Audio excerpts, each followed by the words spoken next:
Enggak, Sat. Karena mereka nggak punya ilmu cemana buat satenya itu tadi supaya jadi, Sat. Oke, baik, Masya Allah, bagus, bagus, bagus. Bagus ya, selain memurojaah dan buat lapar juga analoginya, Masya Allah. Barang siapa yang masih ada dagingnya bisa dipraktekkan ya. Oke, silakan. Ada yang kita review lagi untuk yang kedua kali. Bagus analoginya. Ada yang mau review pakai analogi yang lain? Ayo, nggak apa-apa. Kita belajarnya santai ya. Saya nggak mau cepet-cepet belajar, yang penting paham. Ada yang mau analogi? Silakan teman yang lain. Selain sate mungkin ada yang bisa. Halo, masuk? Ustaz. Silakan Umam. Ya, oke. Bisa kita analogikan juga dengan sebuah pabrik baju. Jadi kan usul fik ini kalau kita analogikan sebagai pabrik, tempat pengolahan barang jadi berupa baju. Jadi baju yang sudah jadi itu fikihnya, kemudian pabriknya ini usul fik, dan prosesnya itu adalah di sanalah proses istimbatnya kalau dari usul fik ya. Jadi bahan-bahannya itu ada kain, kemudian ada alat-alatnya, mesin jahit dan seterusnya. Nah, di sanalah di seorang tukang jahit itu atau produser baju itu menjahit baju, memotongnya dan seterusnya sehingga keluarlah bentuk baju yang sesuai dengan yang diinginkan gitu. Ada bentuk baju perempuan, baju laki-laki dan seterusnya. Nah, kira-kira gitu analoginya, Ustaz. Insyaallah. Jadi pabriknya itu usul fik, jadi prosesnya menggunakan proses pengerjaannya itulah proses istinbatnya, proses ijtihadnya, kemudian hasilnya itu adalah baju itu adalah fikihnya. Oke, Masya Allah, bagus banget Pak Umam. Jazakumullah khairan. Baik, bagus. Artinya saya tanya kepada Pak Umam, mungkin nggak bajunya terbentuk jikalau yang mengerjakannya anak-anak? Kemungkinannya ya 10%, karena anak-anak mungkin belum paham bagaimana cara mempola kemudian membentuk baju. Karena mungkin pemahamannya belum bisa gitu. Oke, jadi kalau kita bilang anak-anak yang nggak punya ilmu nggak bisa dong ya menggunakan bahan-bahannya, itu nggak mungkin Pak ya, sulit ya Pak ya. Ya, kalau belum punya ilmunya ya enggak mungkin. Sama kayak kita kalau belum punya ilmunya terkait dengan usul fikih ini, kita mungkin nggak bisa melakukan istinbat gitu. Tapi mungkin nggak terjadi baju yang mungkin aja jadi baju tapi asal-asal, mungkin nggak Pak kalau dikerjakan anak? Bisa saja. Tapi nanti kan tidak sesuai dengan bikin gamis tapi bentuknya lain gitu. Ngaku-ngakunya ini gamis tapi rupanya gamis BRB mungkin Pak ya. Ya. Baik, Masya Allah. Jazakumullah khairan Pak Umam. Kerja di pabrik tekstil Pak? Bukan guru, Ustaz. Masya Allah, nggak apa-apa. Jadi kurang lebih teman-teman paham ya yang kita maksud di sini. Saya harap teman-teman paham analogi usul fikih itu baik-baik, agar kita itu paham teman-teman, guna usul fikih itu nggak semerta-merta kita bilang ya ilmu lewat saja, enggak. Usul fikih itu membentuk pola pikir nanti lama-lama. Bahkan pola pikir duniawi kita pun terbentuk misalnya. Nah, saya ada murid ya, dia mempunyai, Masya Allah, mempunyai ekspedisi. Jadi ketika pegawainya mengatakan misalnya, ini kita masuk ke cabang Dalatul Alfatnya ya. Ada pegawainya mengatakan ke bosnya teman murid saya, Pak, saya izin sakit, kira-kira. Kata sakit itu kira-kira teman-teman lafaznya am atau khos? Nah, lafaznya am atau khos? Am ya, benar ya. Umum nih, sakit apa nih, benar kan kira-kira? Sakitnya bisa sakit berat, benar Pak ya. Bisa sakit ringan, bisa yang banyak. Jadi ketika ada belajar usul fikih katanya lebih teliti dan sakit apa nih. Nah, kalau sakitnya cuma pusing, capek sebentar, tetap wajib datang. Tapi kalau sakitnya bisa misalnya kalau secara fikih ma'dzur, tayamum apa aja kira-kira? Yang menghilangkan anggota badan, misalnya kan mengeluarkan air. Nah, itu mungkin bolehlah permisi. Tapi kalau cuma sakit kaki doang, pegel-pegel, masih wajib masuk. Itu penting itu, belajar usul fikih jadi kita lebih teliti terhadap sesuatu. Jadi Dalatul Alfat itu diperhatikan. Jadi nggak mudah ditipu kita bahasanya, nggak mudah ditipu. Dan kalau kata teman saya, dan jangan juga belajar usul fikih nipuin orang juga nggak boleh. Nipuin orang juga nggak boleh ya. Kita tetap harus jujur, belajar fikih, jangan jadikan ilmu itu untuk mendebat orang-orang bodoh. Jangan. Kita masih bodoh soalnya. Baik teman-teman sekalian, review kedua saya kasih 5 menit.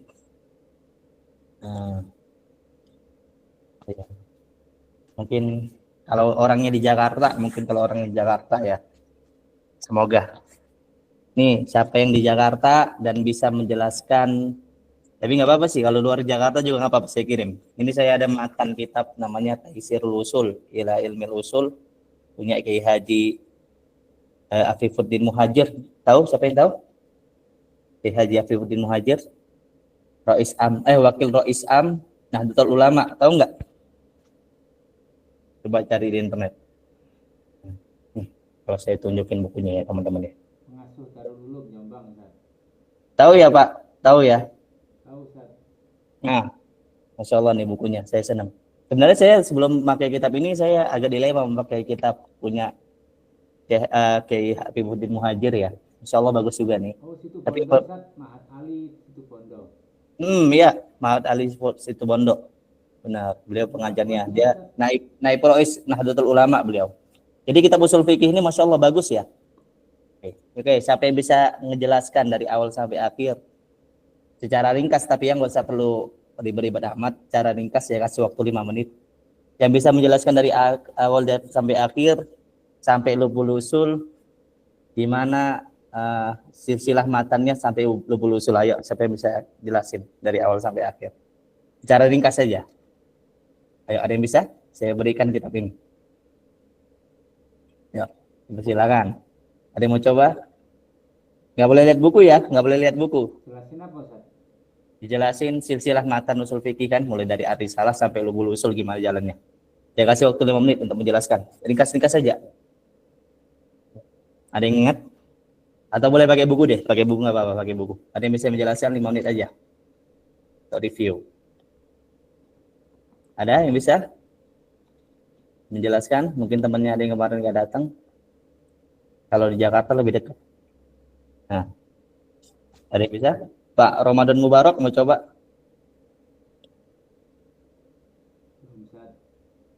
Mau coba Pak? Ya, persilahkan coba. Nggak apa-apa, dibaca bukunya sambilan. Mulai dari Ar-Risalah gimana? Bisa Pak?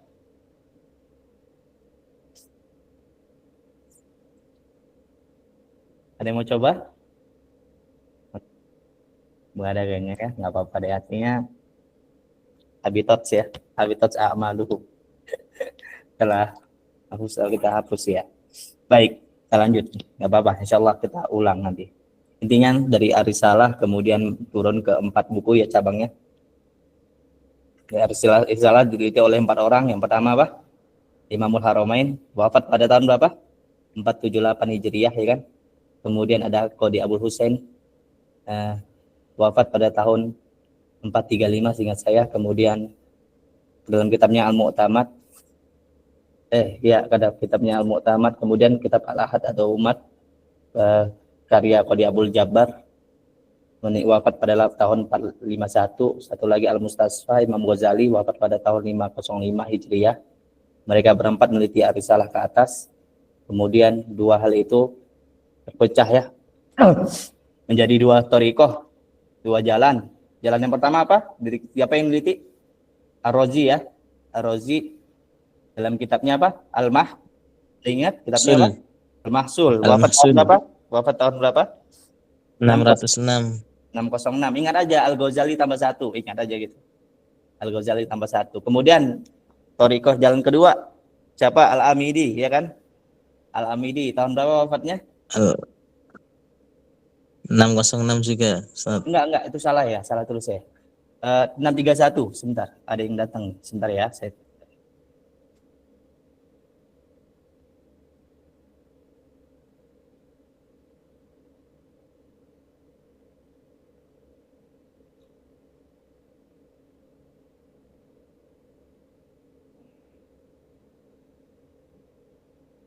Al-Amidi berapa tadi? 631 ya.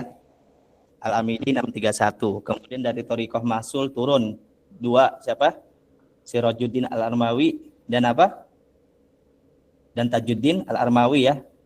Sirajuddin Al-Armawi itu dalam kitabnya Al-Tahsil. Kalau Tajuddin dia kitabnya Al-Hasil.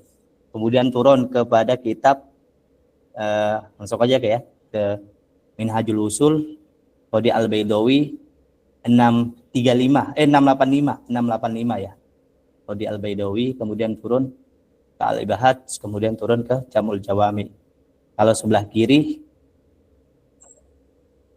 itu ada Al-Amidi ya kan, 635 631 ya, Al-Amidi 631, turun di talkhis oleh Ibnul Hajib ya, jadi Mukhtasar Al-Kabir, kemudian talkhis lagi menjadi apa?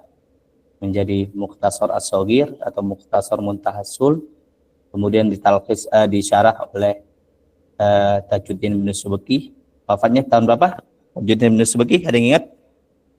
77 berapa? 771 ingat ya, itu mudah kok diingat. 771 ya, kemudian dikumpul jadi apa namanya? Jam'ul Jawami. Kemudian Jam'ul Jawami diringkas oleh siapa? Siapa yang ringkas Jam'ul Jawami? Zakaria Al-Ansari. Zakaria Al-Ansari, wafatnya tahun berapa? 926 ya, 926 Hijriah. Baik. Ingat itu teman-teman, wafat-wafatnya itu diingat, insyaallah. Mudah kan ingat wafatnya kan? Masa kita tahunya wafat Messi kapan, wafat Ronaldo kapan, tapi nggak tahu wafatnya ulama kapan. Baik. Itu kurang lebih, nanti insyaallah. Kemarin ada saudari kita buat ringkasannya bagus ya. Saudari siapa yang kemarin tuh? Diana Tifal, Masya Allah. Barakallahu fiik. Baik, kita lanjut mengenai penulis dan kitab usul min al-usul. Kita baca ya. Beliau adalah Muhammad Arsyad Lubis bin Al-Bis Al-Maidani dari asal Medan ya. Saya asal Medan juga, alhamdulillah. Saya belum matikan video khawatir nanti besar filenya. Nah, Asy-Syafi'i, mata beliau Syafi'i. Baik, Kiai Haji atau Kiai Haji Muhammad Arsyad bin Thalib bin Al-Hajj Ibrahim Al-Lubis adalah seorang ulama asal Medan. Biografi penulis ini ya, Indonesia rahimahullah taala. Jadi beliau asalnya Medan. Medan itu berada di mana? Sumatera Utara ya. Sumatera Utara. Dalam mazhab Syafi'i mengucapkan pakai haji atau Kiai Haji hukumnya apa? Boleh enggak pakai nama orang haji bagi orang pulang haji? Ada yang tahu hukumnya?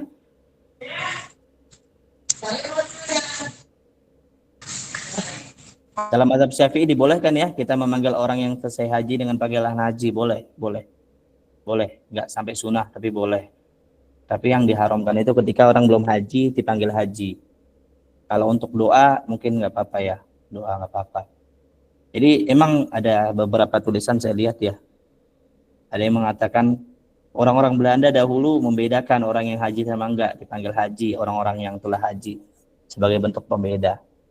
Ya kalaupun memang Belanda melakukan, tapi dalam mazhab dibolehkan lah gitu bahas. Bukan sesuatu yang diharamkan lah, dibolehkan. Ikraman lahu, sebagai bentuk pemuliaan kepada beliau juga boleh. Dan sebagai bentuk motivasi kepada teman-teman yang lain belum haji mungkin kan, termotivasi. Tapi jangan sampai ada kesombongan ketika dipanggil haji. Jadi nggak masalah teman-teman kalau ada yang kita panggil haji, emang udah haji nggak masalah. Nggak sesuatu yang diharamkan. Tapi harus menjaga hati orang yang dapat lakop tersebut. Baik. Ibunya bernama Kuyun binti Abdullah. Ya, ayah beliau dikenal. Ayah beliau siapa namanya? Arsyad ya. Arsyad bin Thalib. Beliau lahir pada tahun 1908 Masehi di kota Langkat. Kota Langkat itu dari kota Medan kurang lebih setengah jam sampai 45 menit ya. Nah, insyaallah kota Langkat. Saya ke kota Langkat beberapa kali ya. Saya pernah dakwah juga ke kota Langkat, alhamdulillah. Pernah dakwah kota Langkat. Dakwah pekanan. Maksudnya saya nginap di kota Langkat, dan memasukin musola untuk ngisi pengajian gitu. Bagus ya teman-teman, saya harap ada ya lembaga-lembaga dakwah kayak gitu ya, yang bisa memberikan ilmu-ilmunya kepada daerah-daerah sekitar, kampung-kampung sekitar. Jangan dai-dai itu kalau boleh jangan ngumpulnya di kota semua, kasihan. Kampung-kampung kita itu kekurangan ustadz. Gak usah deh, mungkin nggak perlu banget lah nginap semua di sana, tapi ada waktu-waktu kita berikan kepada mereka, mungkin sebulan sekali, itu penting ya teman-teman.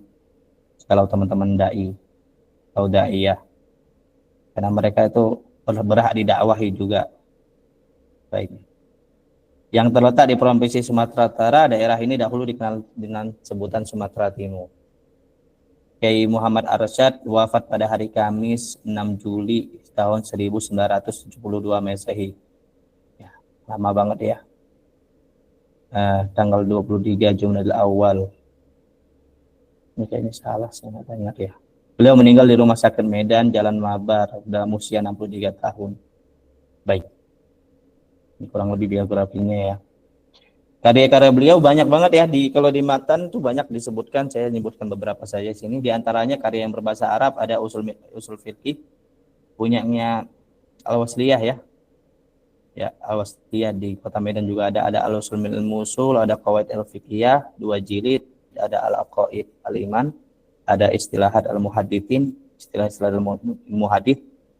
Di antara karya-karya berbahasa Indonesia ada Imam Mahdi, ada Rahasia Injil, Keesaan Tuhan menurut ajaran Kristen dan Islam, Debat Islam dan Kristen tentang kitab suci, Dialog dengan Kristen Adventis, Perbandingan agama Islam dan Kristen, Jaminan kemerdekaan beragama dalam Islam. Dan saya punya teman ya yang Kristen Advent, insya Allah. Seingat saya mereka nggak membolehkan musik ya, ada yang tahu? Kristen Advent, seingat saya nggak membolehkan musik juga mereka. Nggak boleh makan babi ya, seingat saya. Ada teman-teman yang sini yang punya temannya Kristen Advent. Itu kalau kata teman saya ya, yang dia udah mualaf ngaji teman-teman Salafi ya kan, dibilangnya Salafinya Kristen katanya. Itu Masya Allah, karena ada yang mengharamkan musik juga gitu. Tapi masalah mengharamkan musik atau enggak itu bukan masalah Salafi atau enggak ya teman-teman, enggak. Kita tuh walaupun berbeda-beda madhabnya, mau madhab akidah ataupun madhab fikih, kita tetap saudara ya, selama masih lingkaran Ahlus Sunnah secara mujmal ya, sebagaimana dikatakan oleh Imam As-Safari ini dalam kitabnya Lawami'ul Anwar ya. Ya, kita sebagai bentuk penyatuan lah, saling ta'alif qulub kita. Jangan banyak pecahan banget lah kita saat ini, karena banyak banget musuh kita di luar. Saat ini ada Israel, ya kan, ada orang-orang Islam liberal, ada orang-orang Nusantara, Islam Nusantara ya. Nah, banyak musuh-musuh kita di luar sana. Kita ini yang Ahlus Sunnah Mujmal ini hendaknya bersatu untuk melawan musuh yang sama dulu, yaitu para kufar dulu. Kalau mau debat ilmiah dipersilakan, debat asal akidah, furu atau tafsir akidah dipersilakan. Teman-teman juga boleh diskusi di grup ya, boleh, tapi jangan sampai ribut ya. Saya mungkin tahun kemarin, siapa yang ikut tahun kemarin di usul fikih saya? Ada yang ikut nggak tahun kemarin di usul fikih saya? Mungkin ada yang ikut ya. Itu kita agak ribut itu di grup karena ada debat-debat akidah ya. Nggak apa-apa, diskusi akidah nggak masalah, tapi dalam lingkup yang saya minta teman-teman debat akidah itu nanti dalam lingkup yang bagus ya. Kirim ibarah ulama dipersilakan, diskusi, cari titik temu silakan. Tapi kalau untuk saling menghina, saling mencela, saya nggak bolehkan ya di grup ya. Nah, saya termasuk orang yang berusaha menyatukan kaum muslimin saat ini. Saya nggak suka dengan perdebatan yang tamarahnya kurang, tamarah faidahnya kurang ya. Karena saya rasa debat-debat kayak gitu malah kalau diajak-ajak para awam, jamaah-jamaah kecil, itu membuat mereka makin buruk ukhuwah mereka. Ya, saya berharap teman-teman di sini selain belajar usul fikih juga belajar tentang, saya bilang berusahalah kita menyatukan hati kaum muslimin. Kalaupun memang mau diskusi ya diskusi ruang tertutup lah bagi dai-dai ya. Diskusi asma wa sifat misalnya silahkan di ruang tertutup, jangan sampai terbuka di ruang-ruang yang notabene para awam, para kita bilang jamaah-jamaah kita itu jadi rancu-rancu dengan banyak halnya, jadi musuh-musuhan. Bahkan Syekhul Islam Ibnu Taimiyah pernah mengatakan ma fatahatu, saya lupa matanya gimana, di Majmu' Fatawa dikatakan bahwasanya saya nggak pernah membuka pembahasan asma wa sifat di depan orang awam. Kenapa? Karena hal-hal itu dapat ya mengganggu kestabilan masyarakat. Bukan berarti nggak boleh pelajari ya, boleh. Tapi itu buka kayak gitu di majelis-majelis awam membuat kurang besar faedahnya lah, kurang besar faedahnya. Orang awam itu diajarkan untuk bersatu dulu saat ini. Kita tenang sama-sama umat. Kita apalagi dai ya, dai itu sifatnya wada'iyan ilallah, mengajak bukan mengeluarkan, ingat. Nah, dai itu apa kerjanya? Dai itu artinya apa teman-teman? Hah? Menyuruh. Yang menyeru. Menyuruh kan, menyuruh, mengajak ya kan. Kira-kira kalau mengeluarkan orang banyak-banyak itu menyeru nggak namanya? Tidak. Enggak ya. Udah kebalik kan? Kebalik ya, Masya Allah. Saya harap itu teman-teman nanti kalau di sini banyak ustadz-ustadz ya yang ikut ya, Masya Allah. Saya udah larang nih para ustadz-ustadz sebelumnya jangan ikut-ikutan. Tapi masuk juga kelas saya, Masya Allah. Ya, kalau kita ustadz-ustadz tuh berusaha untuk menyeru, wa'tasimu bihablillahi jami'an wala tafarraqu. Ya, berpegang teguh dengan tali Allah, jangan pecah belah. Nah, berusaha kita. Beda madhab, saya Syafi'i, teman saya Hambali, saya biasa. Guru saya Maliki, biasa. Nah, guru saya juga ada Hanafi, saya biasa. Nah, kita tetap menghargai satu sama lain. Mau madhab akidah yang tafsil itu dipersilakan. Tapi tetap ya, yang namanya ruang-ruang diskusi itu penting untuk menjaga umat ya, menjaga umat. Menjaga Islam itu penting, harus ada ruang-ruang diskusi. Bukan berarti semuanya dibolehkan, enggak, tapi ruang-ruang diskusi itu penting. Jadi bukan berarti diskusi masalah-masalah mendalam itu enggak boleh, boleh, tapi di ruang-ruang tertutup agar umat enggak kebingungan ke depannya. Mungkin teman-teman ya jangan salah paham ya. Boleh diskusi di grup-grup nanti, diskusi fikih boleh, diskusi akidah boleh, tapi dengan cara-cara yang baik. Ya kan? Apa? Kata Allah, ud'u ila sabili rabbika bil hikmati wal mau'izatil hasanah wajadilhum billati hiya ahsan. Ya? Dan diskusilah dengan yang paling baik. Mungkin itu teman-teman ya.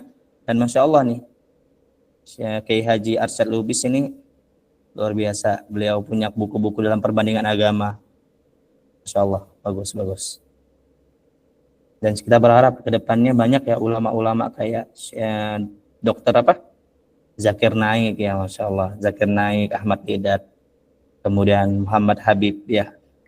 Ulama yang bisa mendebat luar agama itu. Kalau Ahmad Dedat dan Zakir Naik dan Muhammad Habib itu bisa mendebat orang-orang ateis, Masya Allah. Saya berharap ada ulama-ulama ke depannya juga lagi banyak keluar seperti itu. Apalagi Indonesia, udah ada nggak ya? Donitan ya, seingat saya. Ada nggak ya Donitan? Ada yang tahu Donitan? Donitan, apa lagi itu? Yang bisa mendebat-debat luar agama. Baik teman-teman, kita lanjut. Sedikit curhat saya tadi. Perbandingan kitab beliau dan kitab Syekh Al-Utsaimin. Ya.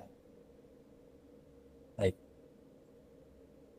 Kitab Ushul min al-Ushul karya Syekh Al-Utsaimin ditulis pada tahun 1390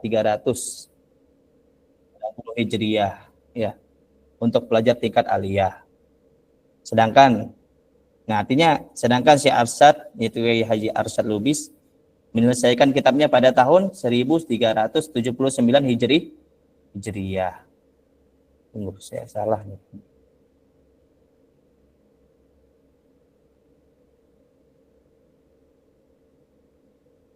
Kata ya. Benar nggak tahun Masehinya? Artinya beliau menuliskan 12 tahun lebih awal dari Syekh Utsaimin. Nah, di sini kita mengetahui apa? Syekh Arsyad dulu yang nulis, baru Syekh Utsaimin. Syekh Arsyad dulu yang nulis, baru Syekh Utsaimin. Jadi kemungkinan memang nama ini, ya bukan nama ya.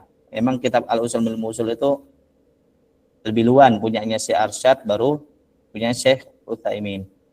Nah, kemungkinan besar Syekh Utsaimin tidak mengenal kitab Syekh Arsyad ya, karena keterbatasan akses informasi dan kurang populernya kitab tersebut. Nah, dan kita nggak menafikan saat ini emang yang terkenalnya adalah punyanya Syekh Utsaimin rahmatullah alaihi.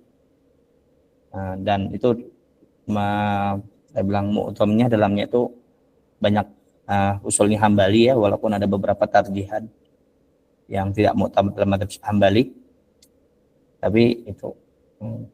Dan kemudian ada dalam Syafi'i al-usul min al-usul. Mungkin kedepannya mungkin ada dari Maliki ya, usul min al-usul Malikiyah. Kemudian ada Hanafi, mungkin kedepannya usul min al-usul Maliki Hanafi mungkin kedepannya. Intinya dua kitab ini bagus. Syekh Utsaimin juga saya sudah pernah tamatkan berapa kali. Punya Syekh Arsyad juga saya sudah pernah tamat berapa dengan guru saya. Alhamdulillah. Saya berharap dua-duanya dipelajari ya, dipelajari, dibandingkan bukan dalam bentuk negatif, tapi dibandingkan kira-kira apa ya mizahnya di antara keduanya, kelebihannya, kemudian apa yang bisa kita bikin ke depannya, kitab apa sebagai bentuk campur bainahuma, atau boleh juga nanti buat seperti apa ya, tesis mungkin ya, perbandingan dua kitab antara usul min usul Syekh Utsaimin sama Syekh Muhammad Arsyad Lubis, bisa seperti itu. Baik.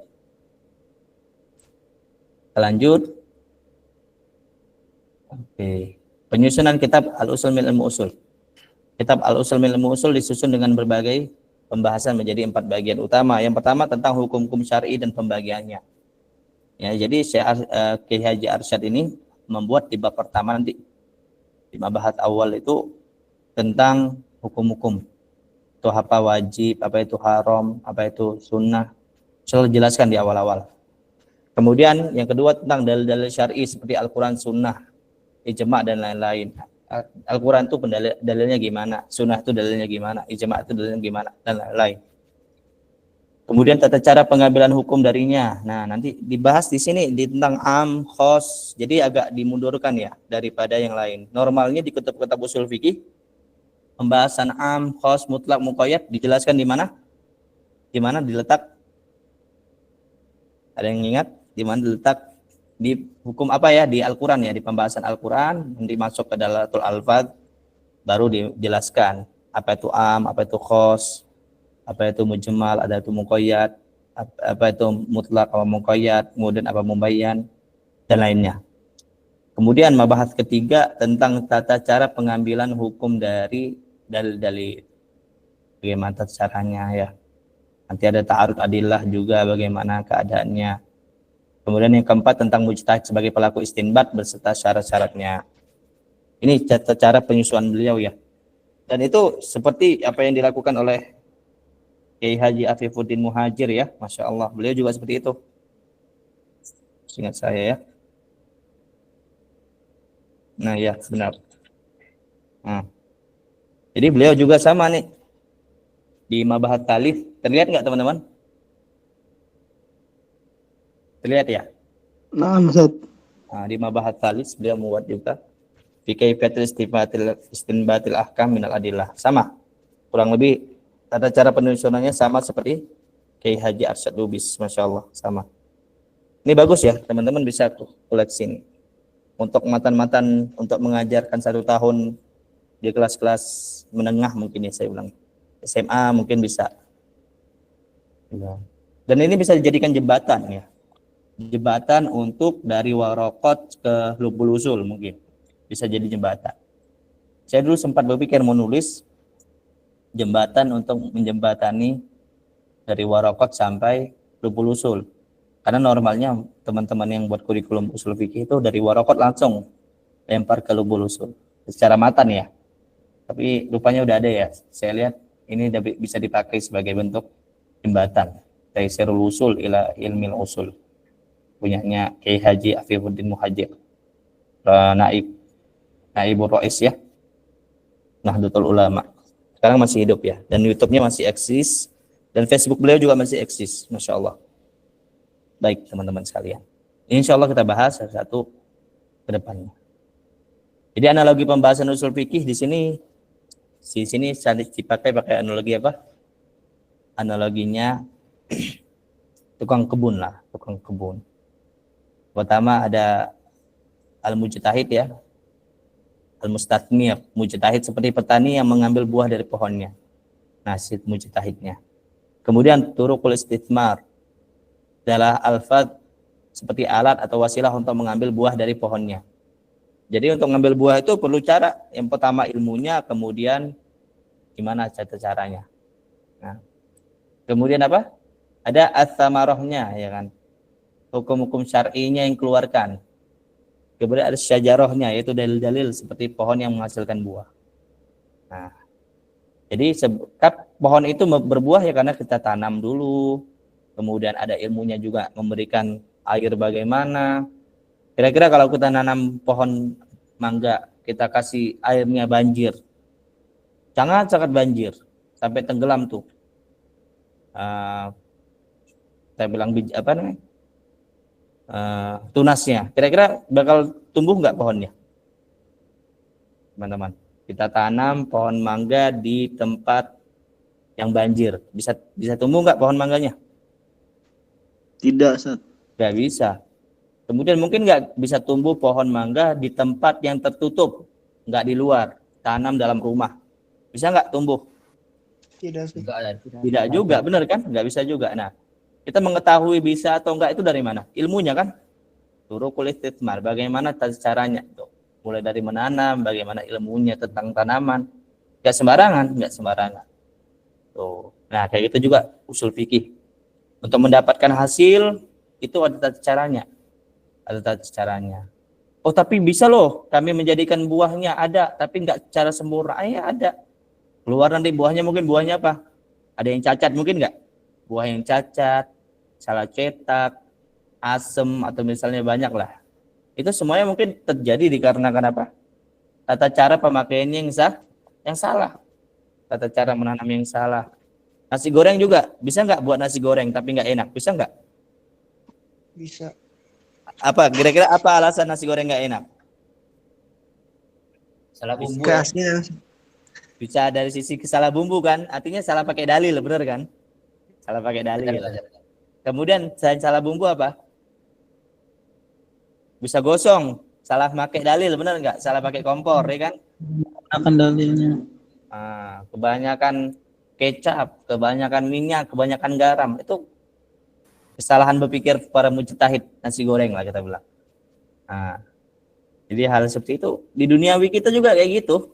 Tapi yang jadi masalah adalah kenapa di dalam ilmu agama orang berani berfatwa, berani mengeluarkan hukum, berani melihat dalil secara langsung, padahal ilmunya itu enggak kokoh ya, enggak kuat dalam mengeluarkan hukum.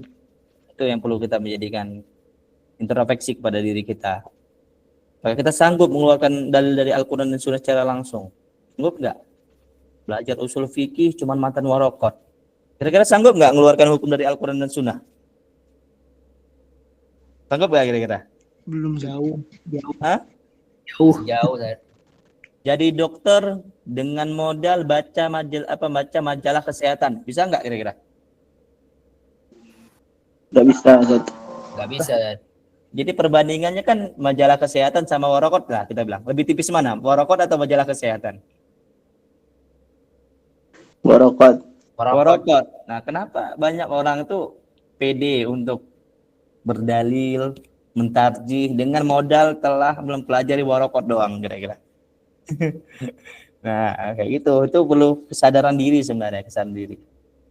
Oke, saya tanya kembali teman-teman. Mungkin nggak seseorang itu bisa jadi konsep handal dengan baca satu buku resep aja, mungkin nggak kira-kira? Buku resep segini doang dibacanya, segini doang nih. Bisa nggak jadi koki handal? Nggak bisa. Nggak bisa. Perlu gimana Pak? Perlu banyak baca lagi nggak kan Pak Umum? Oh iya, harus banyak menguasai referensi. Referensi. Begitu kita juga harus belajar. Jadi ketika kita ingin mengajar, ingin berfatwa ya, itu harus sadar diri sejauh mana nih kita nih. Jadi sadar diri itu penting tuh, sadar diri itu penting. Makanya guru kita ya, guru saya pernah mengatakan ya, kapan orang itu bisa ngajar katanya? Kapan orang itu bisa ngajar? Minimal banget ini, standar minimal menurut beliau. Tidaknya ada 10 jilid buku yang nggak terkenal yang pernah dibacanya. 10 judul buku yang nggak terkenal dalam bidang itu yang pernah dibacanya. Misalnya, usul fikih yang terkenal apa kira-kira? Al-Waraqat, ya benar ya. Waraqat, ya kan, usul bil musul, ya kan. Nah, coba cari 10 judul yang tebal bukunya yang udah dibaca apa aja. Kalau belum sampai 10 jangan ngajar dulu deh, kata guru saya. Nah, itu harus jadi profesi itu. Teman-teman misalnya ngajar fikih. Yang terkenal apa kira-kira fikih? Misalnya teman-teman yang Hambali mungkin fikih Muyassar ya atau fikih Wajiz. Itu yang terkenal. Coba 10 kitab yang enggak terkenalnya sebut. Yang pernah dibaca.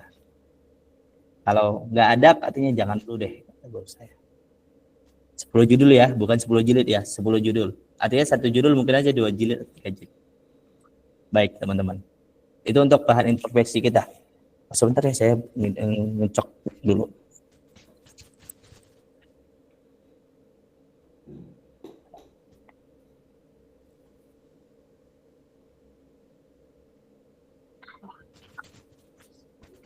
Baik.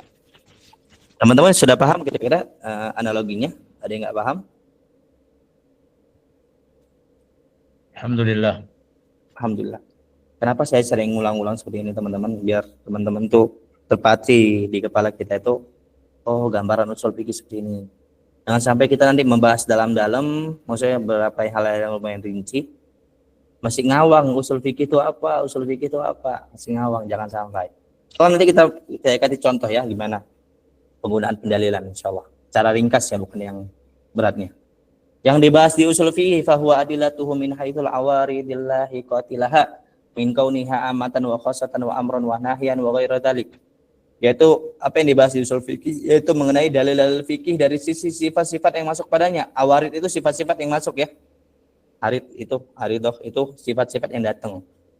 Ada yang sifat dzatiyah, ada sifat yang awarid yang masuk. Ya. Di antaranya keadaan dalilnya umum atau khusus, perintah atau larangan dan lainnya. Baik.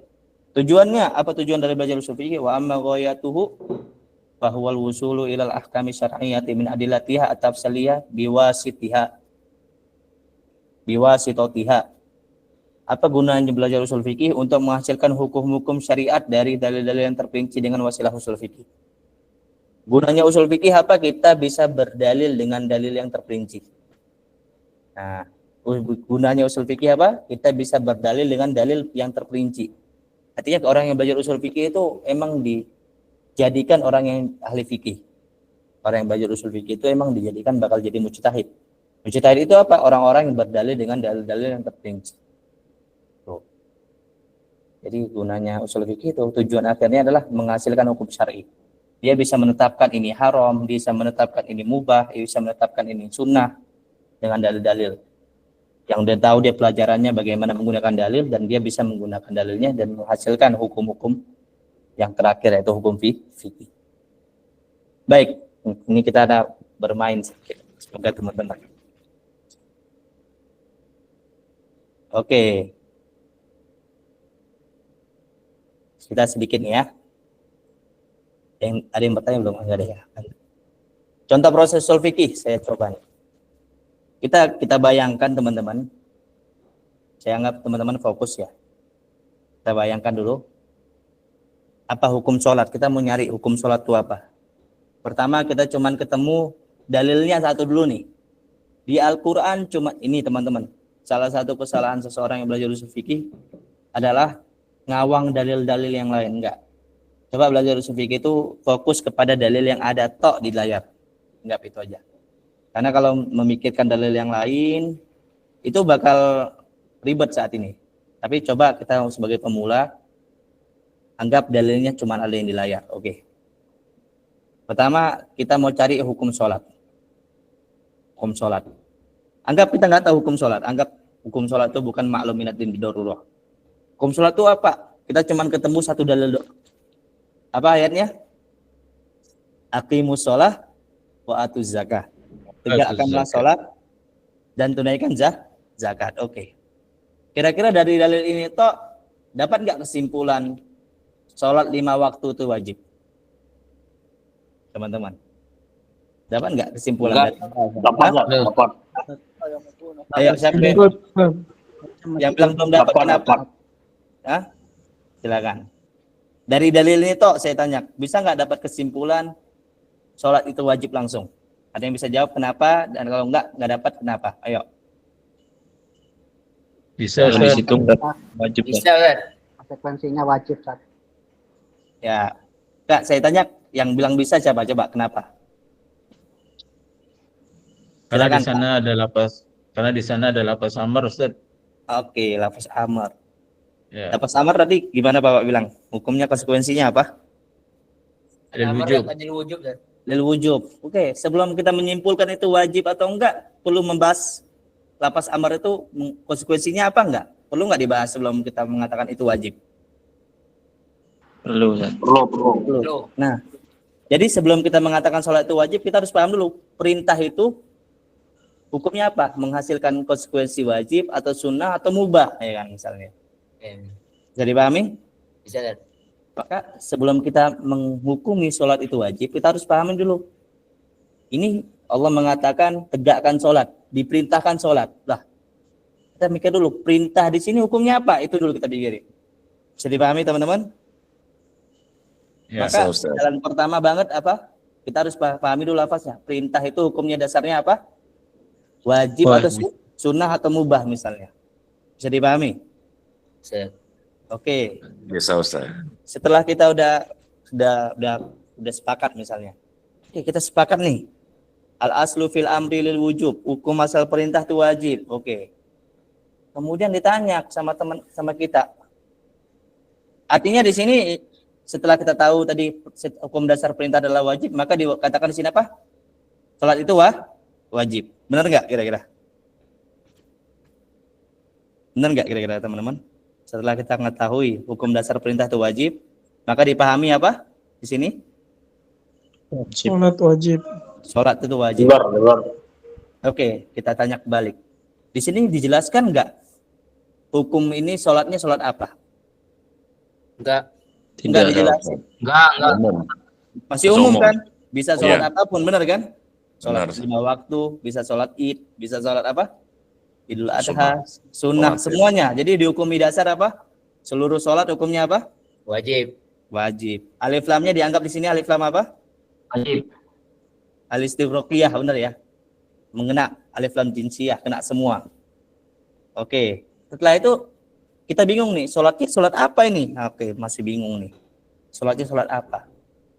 Maka kita cari kata sholat di sini maksudnya apa? Bisa dipahami teman-teman?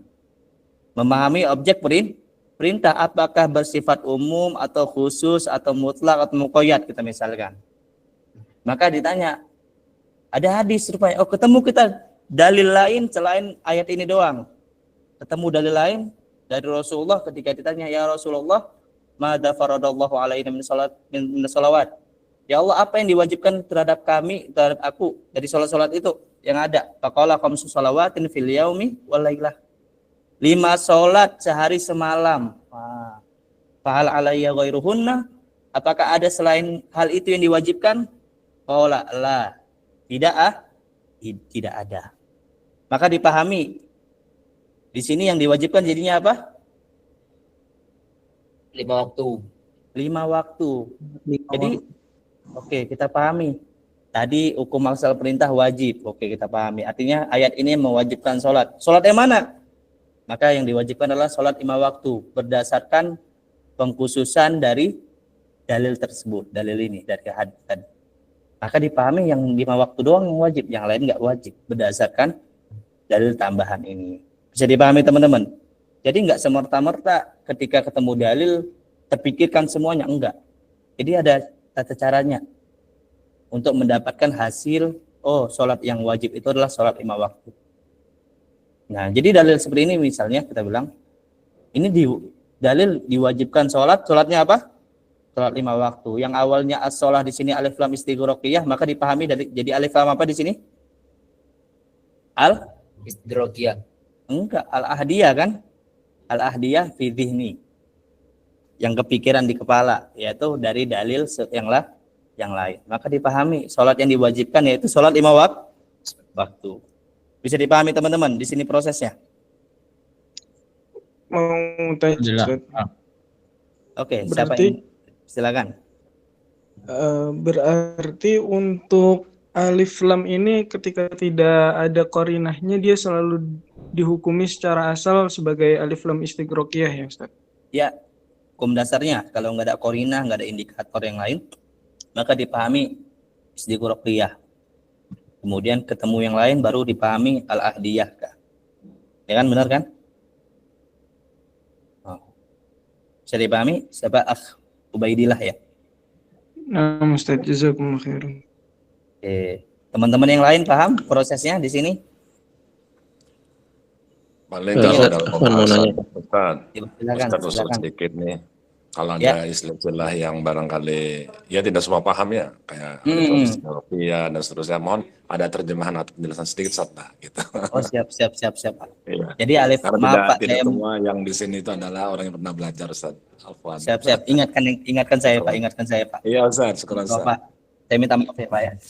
Jadi alif lam istighraqiyah itu adalah alif lam yang dia ketika kita kata disandingkan dengan kata sholat misalnya, maka dipahami semua jenis sholat.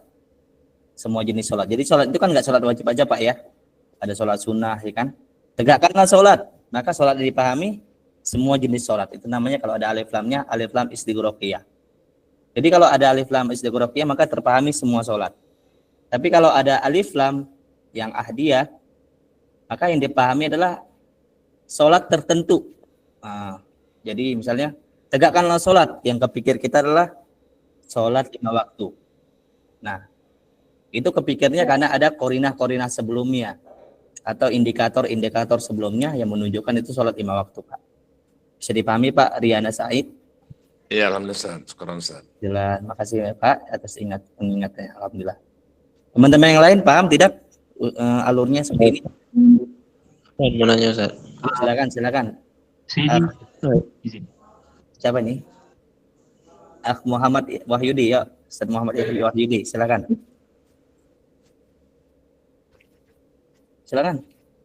Muhammad Wahyudi. Ya. Silakan.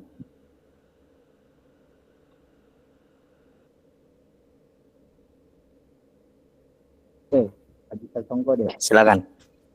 Nah, Ustaz. Itu kan dia tertulis mengaplikasikan maksud dari sebuah ayat kepada nas-nas syar'i lainnya. Terus bawahnya waqimus shalah wa atuz zakat. Itu maksudnya gimana, Ustaz? Boleh diulang, Ustaz? Afwan.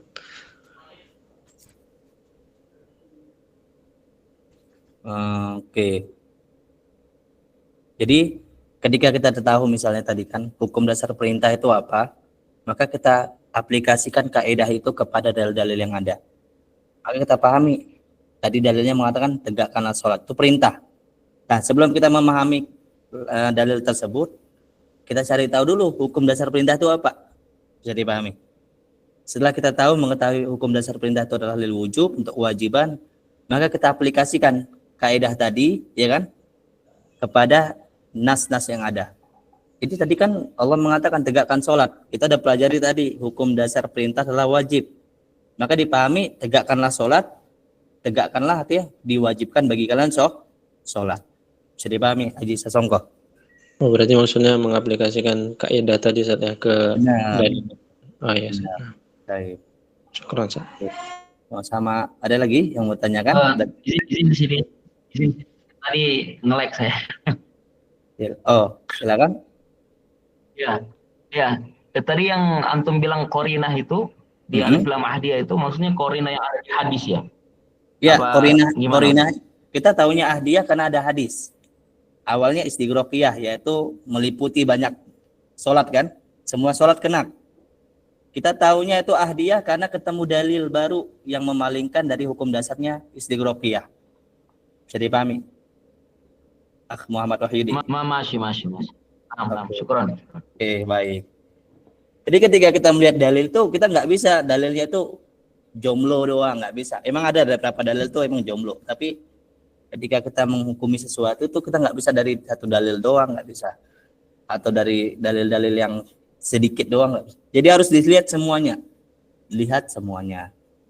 Baik, kita lanjut ke kasus yang lain yang agak lebih berat, tapi nggak apa-apa. Ini bukan sebagai bentuk ujian, sebagai bentuk teman-teman biar kurang lebih paham gimana pemakaiannya. Oke, larangan ziarah kuburan Nabi. Kira-kira viral nggak permasalahan ini? Hah? Viral Ustaz. Viral ya? Viral. Viral, oke. Viral banget.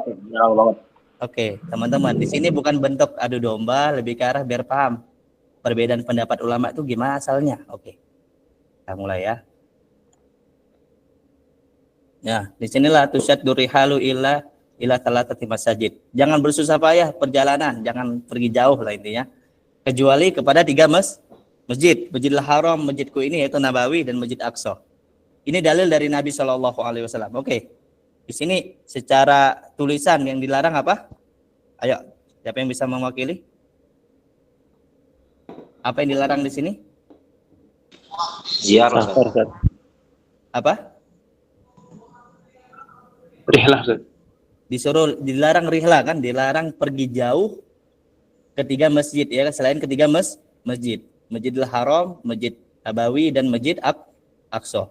Bisa dipahami? Ini sepakat ya, itu yang tertulis dalam sini ya. Oke. Kalau kita pakai mafhum mukhalafah, kebalikannya. Artinya apa? Gak boleh pergi jauh kecuali 3 masjid, benar kan? Artinya apa? Dilarang pergi jauh selain 3 masjid. Setuju? Mafhum mukhalafah itu saya lupa juga nulis di sini. Tarik Pak ya. Di situ. Tarik ya. Saya screen dulu yang aplikasinya. Oke. Mafhum mukhalafah itu artinya pemahaman kebalikan.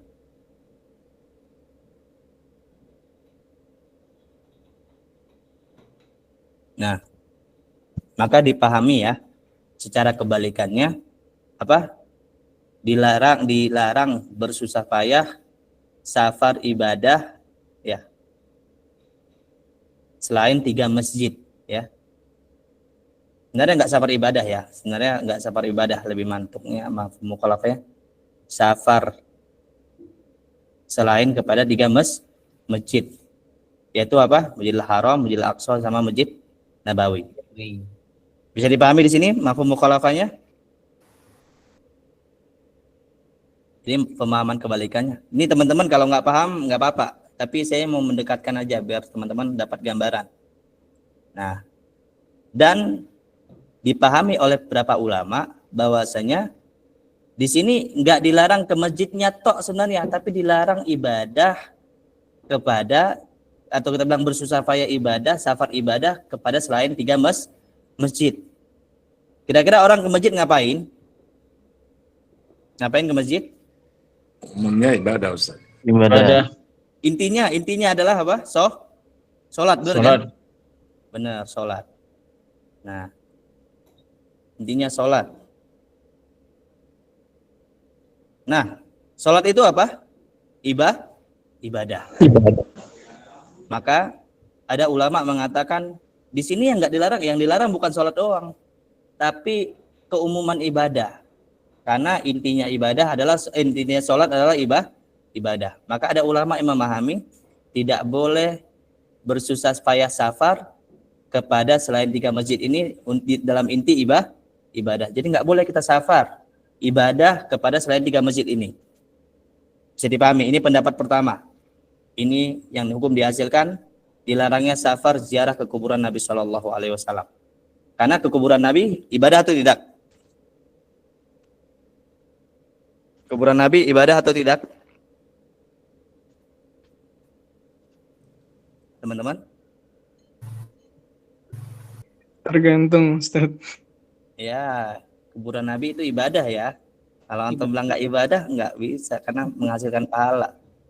Dilarangnya safar ziarah, maksudnya mengkhususkan safar ya, biar lebih khusus lagi. Mengkhususkan safar ziarah ke kuburan Nabi Shallallahu alaihi wasallam. Jadi dia pergi itu emang mau sebentar.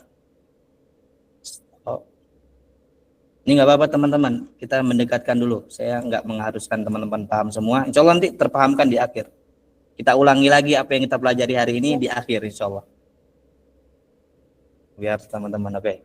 Maka hukum yang dihasilkan apa? Dilarangnya mengkhususkan safar ziarah ke kuburan Nabi Shallallahu Alaihi Wasallam. Emang dia mau ke Nabawi, bukan niatnya sholat, tapi niatnya apa? Niatnya ke ziarah ke kuburan Nabi Shallallahu Alaihi Wasallam. Bisa dipahami, teman-teman?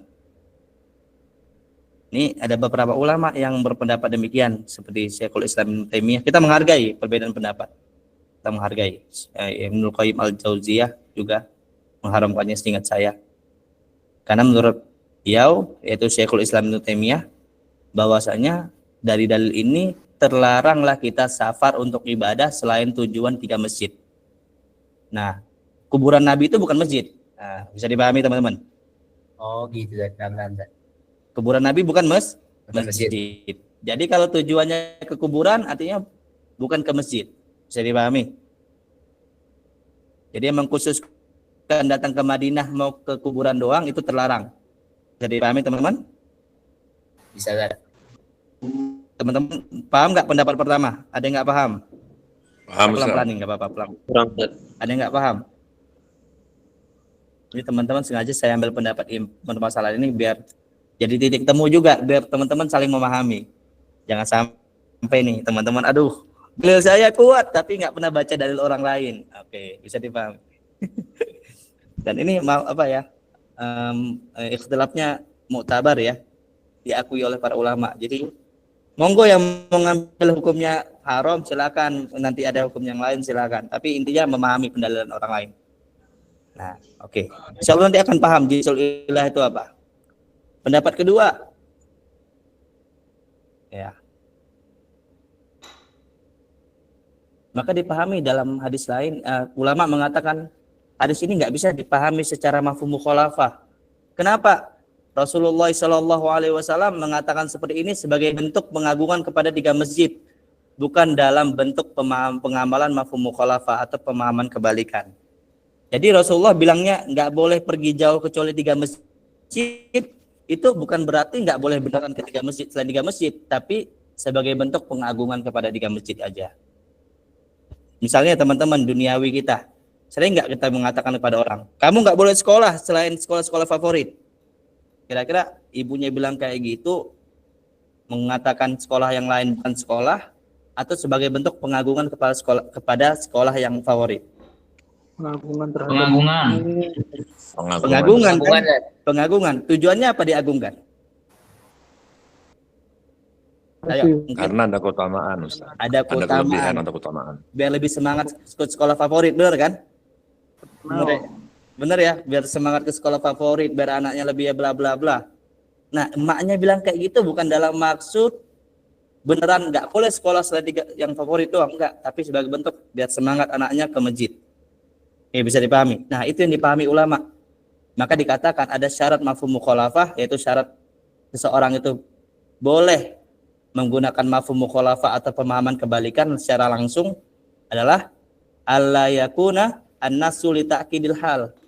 Enggak boleh kita menggunakan mafhum mukhalafah atau pemahaman kebalikan yang dalilnya itu besar kemungkinan digunakan untuk pengagungan terhadap sesuatu. Enggak mungkin pakai pemahaman kebalikan. Setuju nggak kira-kira? Oke, saya kasih contoh yang lain. Ayo, hadis tentang la yu'minu ahdukum, siapa yang hafal? Silakan yang baca, silakan yang hafal. Mangkana yu'minu. Oke, mangkana yu'minu. Siapa yang hafal?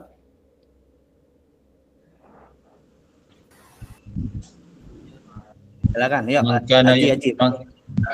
Mangkana yu'minu billahi wal yaumil akhir falyaqul khairan aw liyasmut. Oke, artikan Pak Humam. Wa man kana yu'minu billahi wal yaumil akhir falyuhsin jarahu. Enggak. Oke, artikan Pak, artikan yang pertama aja. Man kana yu'minu billahi wal yaumil akhir falyaqul khairan aw liyasmut. Barang siapa yang beriman kepada Allah dan hari akhir, maka hendaklah dia berkata yang baik atau lebih baik diam. Oke. Boleh enggak dalil ini kita gunakan dengan pemahaman kebalikan? Coba dibalikkan pemahamannya Pak. Gimana cara membalikkan pemahamannya? Bacanya dengan maksud kebalik. Gimana Pak? Barang siapa yang tidak berkata baik atau dan tidak diam, maka tidak beriman. Artinya dia tidak beriman kepada Allah dan hari akhir. Oke, setuju nggak? Enggak, Ustaz. Tidak. Itu hadis Nabi loh, itu hadis Enggak. Nabi. Itu hadis Nabi. Antum mengingkari sunnah. Enggak, Ustaz. Ayo. Gimana teman-teman? Setuju nggak saya bilang? Setuju nggak kira-kira? Apa gunanya Rasulullah bilang kayak gitu kira-kira? Pengagungan itu untuk Pengagungan, fadilah. Pengagungan. Benar kan, pengagungan terhadap berkata baik atau diam. Benar nggak kan? Mungkin nggak kita langsung pahami langsung secara plek-teplek, mungkin nggak kira-kira? Nggak mungkin. Enggak mungkin, Ustaz. Nggak mungkin kita pakai pemahaman kebalik. Artinya kalau kamu itu nggak diam nih, nggak berkata baik dan diam, kamu nggak beriman kepada Allah dan akhir-akhir. Buat nawakidul Islam terbaru, tidak berkata baik atau diam. Nah, dalilnya, mangkana yu'minu billahi wal yaumil akhir falyaqul khairan aw liyasmut. Setuju nggak kira-kira? Enggak, Ustaz. Enggak setuju, jelas. Karena apa? Kita memahami syarat menggunakan mafhum mukhalafah apa? Allah yakunan nas li ta'kidil hal, enggak boleh. Nasnya itu dalam maksud pengagungan, enggak boleh dipakai. Nah. Oke, bisa dipahami teman-teman? Mau contoh yang lain? Silakan. Ayo, siapa yang bisa contoh yang lain? Oke, saya gunakan yang lain. Allah mengatakan apa ya? Allah kering. Insyaallah. Apa ya dalil-dalil yang agak-agak apa?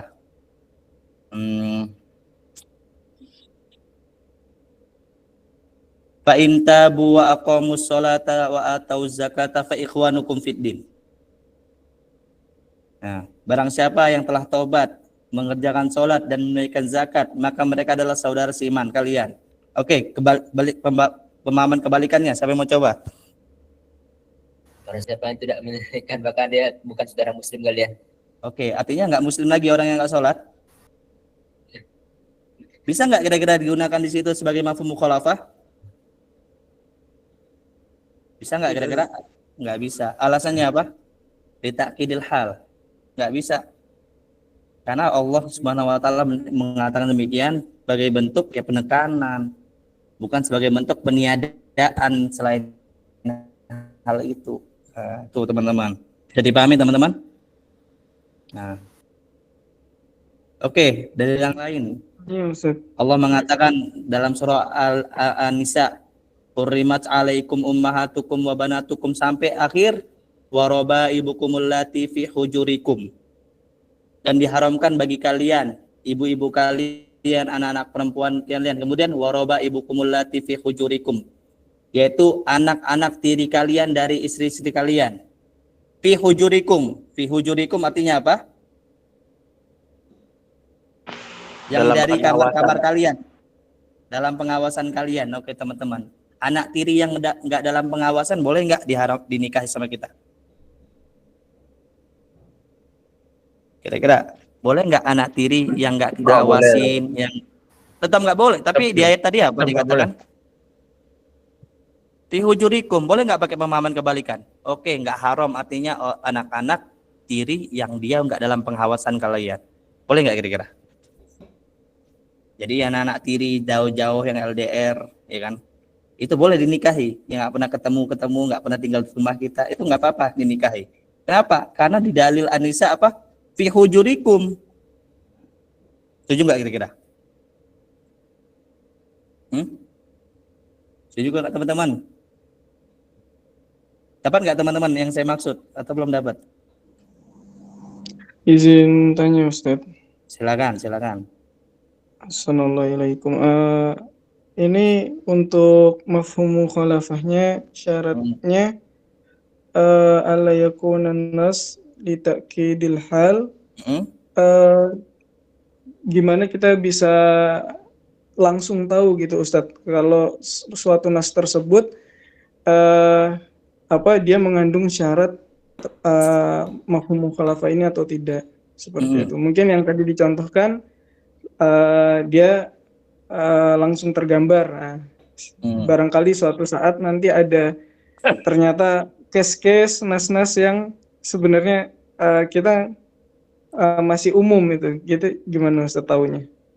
Nah, taunya gimana? Dengan kita sering bersinggungan dengan namanya dalil, teman-teman. kita juga manusiawi sering nggak dapetin perkataan-perkataan manusia, kita paham maksudnya langsung karena kita sering bersinggungan dengan orang tersebut. Misalnya teman-teman, secara hukum perintah itu hukumnya apa? Hukum perintah hukumnya wajib, benar nggak Pak Ubaidillah? Jadi siapa yang bertanya? Pak Betul. Ubaidillah ya? Oke, Betul, Ustaz. perintah itu hukumnya wajib kita katakan. Oke, ketika ada seorang ibu mengatakan kepada anaknya yang lagi batuk, minum aja esnya, minum terus esnya. Kira-kira Pak Ubaidillah dipahami anaknya apa? Maksudnya suruh berhenti, Ustaz.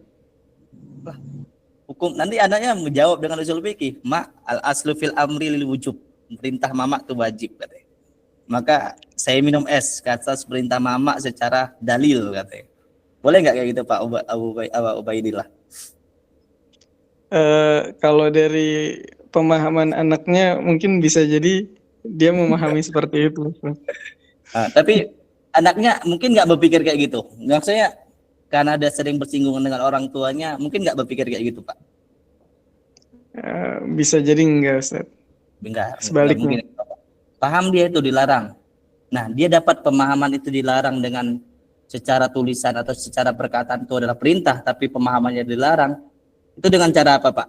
Sering bersinggungan dengan orang tuanya, benar nggak, Pak ya? Betul. Tahu sifat-sifat orang tuanya, benar ya, Pak ya? Betul. Tahu Ustaz. indikator-indikator yang lain, benar kan, Pak? Bahkan dia punya kesimpulan, ini mak saya bukan memerintahkan wajib, tapi melarang saya. Oke. Kenapa? Karena saya tahu korinah-korinahnya, kata anaknya. Karena kita tahu hal itu, Pak, kita bisa menyimpulkan ini dalil sebagai bentuk pengagungan. Ini dalil emang sebagai bentuk pelek-pelek dari syariat. Bisa dipahami Pak Ubaidillah? Bisa Ustaz, insya Allah. Kalau memang berdasarkan siaknya, berdasarkan seringnya berinteraksi, berarti hal ini ya yang menjadikan banyaknya perbedaan pendapat para ulama gitu ya pada titik ini juga. Benar Pak, karena ulamanya bisa beda-beda cara pikirnya. Ada yang mengatakan enggak, ini bukan untuk litakidil hal, tapi gunanya di sini emang kayak gini Rasulullah larangnya. Buktinya apa misalnya? Buktinya ada sahabat memahami demikian. Misalnya seperti itu. Oke, kita misalkan yang lain teman-teman. Rasulullah mengatakan ya, idza walagal kalbu fi ina'i hadikum falyaksilhu sab'a marratin ulahun nabi turab. Jika anjing menjilati betina kalian, maka cucilah 7 kali dan salah satunya dengan tanah. Oke. Maka dipahami secara tulisan apa kira-kira? Ada yang bisa jawab?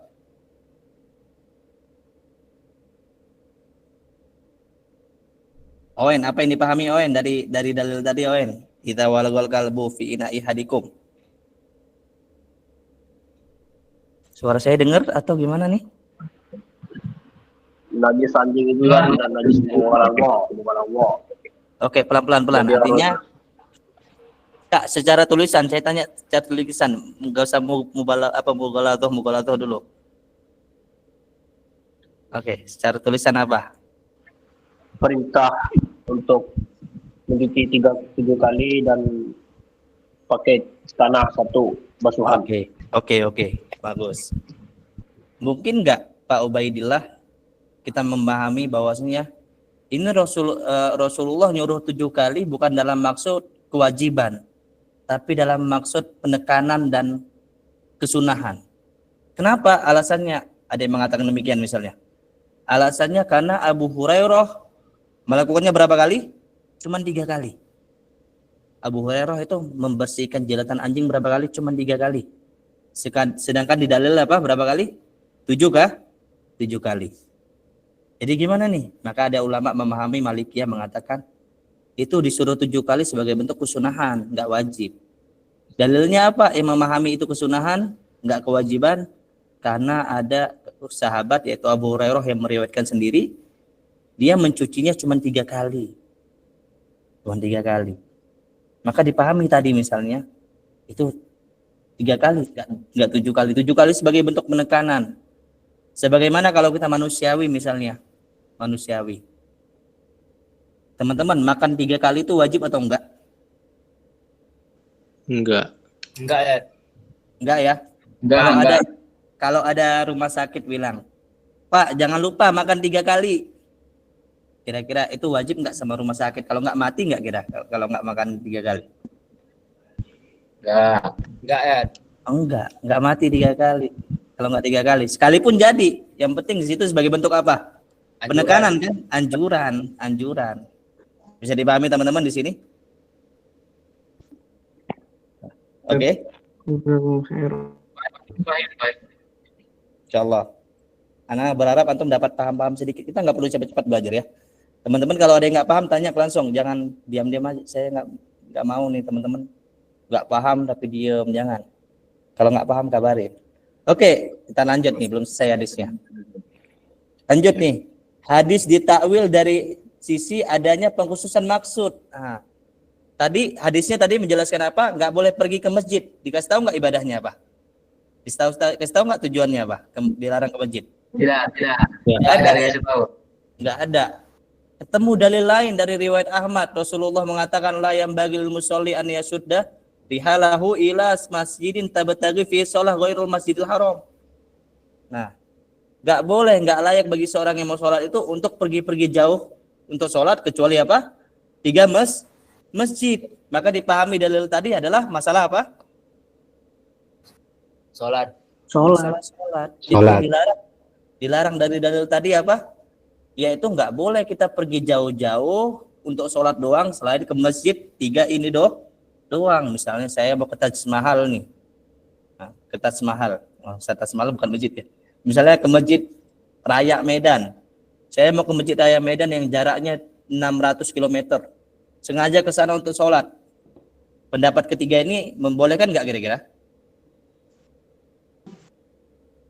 Hah? Boleh kan nggak? Nggak boleh. Tidak boleh. Karena tujuannya apa? Sholat. Karena tujuannya apa? Sholat. Tidak boleh. Bisa dipahami teman-teman? Fine. Bisa. Maka yang dipahami dari dalil yang awal tadi adalah dilarang safar selain 3 masjid. Maksudnya adalah safar untuk ibadah sholat. Kalau safar untuk ibadah selain sholat, silakan selain 3 masjid misalnya. Oh, saya mau ke masjid bukan untuk sholat, tapi saya mau ke masjid mau ngisi taklim. Kira-kira boleh nggak? Boleh. Ngisi taklim itu ibadah nggak kira-kira? Ibadah.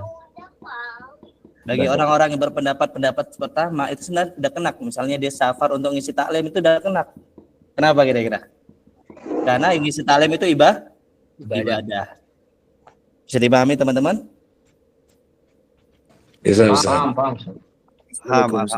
Alhamdulillah. Teman-teman yang nggak paham kabarin. Oke, secara fikih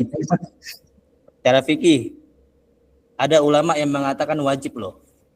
Kalau kita datang ke Masjid Nabawi itu tuh wajib mendatangi kuburan Nabi Shallallahu Alaihi Wasallam. Itu ulama Hanafiyah.